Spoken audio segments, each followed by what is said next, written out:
Bob, thank you. Look forward to it. Well, the big thaw is underway, welcomed by many of you, no doubt.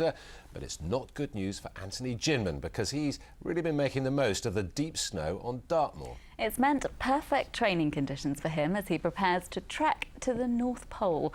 Earlier, Anthony broke away from his gruelling schedule to talk to us in our Plymouth office. We began by asking him what the bad weather has helped him achieve. Well, over the past week to 10 days, the weather's been absolutely fantastic. It's simulating very much Arctic conditions. So I'm just about to depart on a North Pole expedition.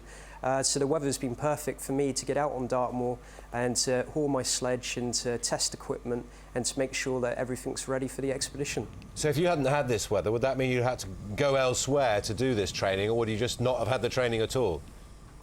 Well, I would have had to have gone back out to Baffin Islands, which I'll be doing anyway for 2 weeks to test equipment and such forth. I'd normally be training at night time on Dartmoor, pulling tyres behind me to represent a sledge.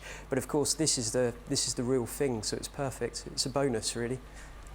And what attracted you to the North Pole in the first place? Well, A, it's a bit of a challenge, and B, we're in partnership with Plymouth University looking for algae underneath the ice as part of their scientific research.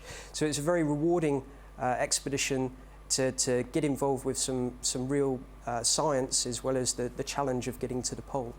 Presumably the conditions you've had here, although they've been great for your training, they're not going to actually replicate what you're going to face. They're going to be much worse where you're going. Is going to be much worse, yeah. I mean, on Dartmoor, when on Saturday, with the wind chill factor as well as the air temperature, it was probably about -10. My beard was beginning to freeze.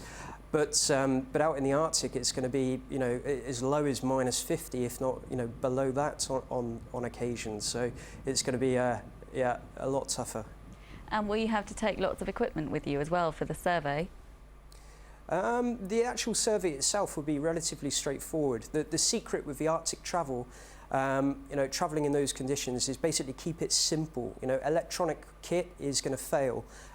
You know, your tent poles could snap, your stove could stop working. So you need to keep everything as simple as possible in order to be able to, you know, for it to function and also to repair it. So the science element we're purposely keeping very, very simple. Anthony Ginman there, and Anthony apart, most of us